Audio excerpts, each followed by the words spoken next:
সুনামগঞ্জের বিস্তীর্ণ হাওর আজ এক নিঃশব্দ কান্নার দেশ, যেখানে কৃষকের সোনালী স্বপ্নগুলো পানির নিচে ডুবে আছে আর চোখে মুখে অসহায়ত্বের জল।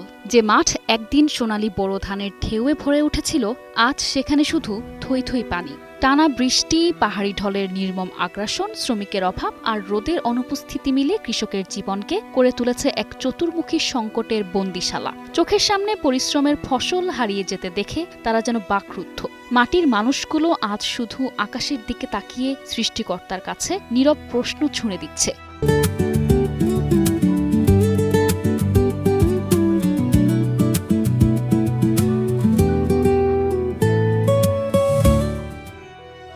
ধান নষ্ট হওয়ার আশঙ্কায় চরম উদ্বেগে দিন কাটছে কৃষক কৃষানীদের। চলতি মৌসুমে জেলার ছোট বড় মিলিয়ে শতাধিক হাওরে প্রায় 2,23,511 হেক্টর জমিতে বোরো ধানের চাষ হয়েছিল।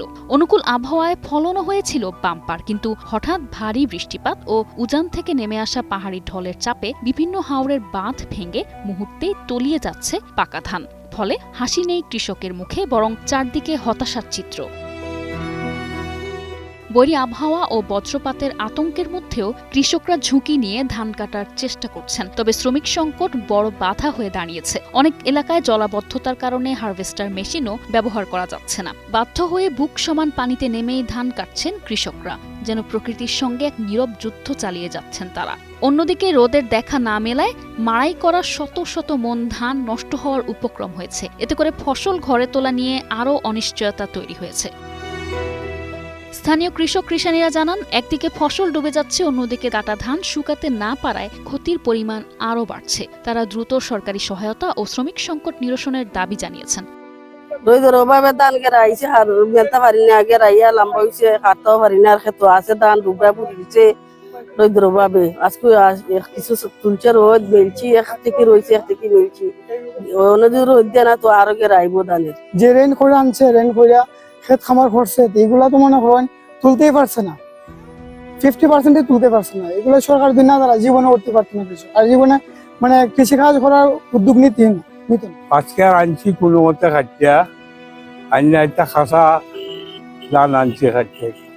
এ বিষয়ে কৃষি সম্প্রসারণ অধিদপ্তর জানায়, শ্রমিক সংকট নিরসনে জেলার সব ধরনের বালুমহাল সাময়িকভাবে বন্ধ রাখা হয়েছে এবং অন্যান্য জেলা থেকে শ্রমিক আনার উদ্যোগ নেওয়া হয়েছে। বিচ্ছিন্নভাবে বিভিন্ন জেলা হতে শ্রমিক এসেছে, আমরা তাদের সাথে যোগাযোগ করে সমন্বয়ের চেষ্টা করতেছি।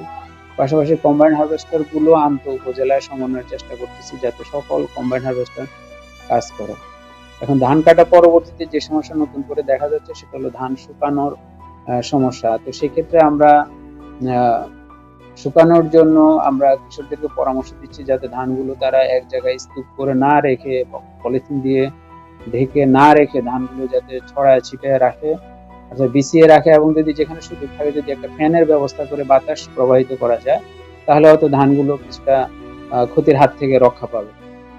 নিশা আলম, ডেস্ক রিপোর্ট, 21 টেলিভিশন।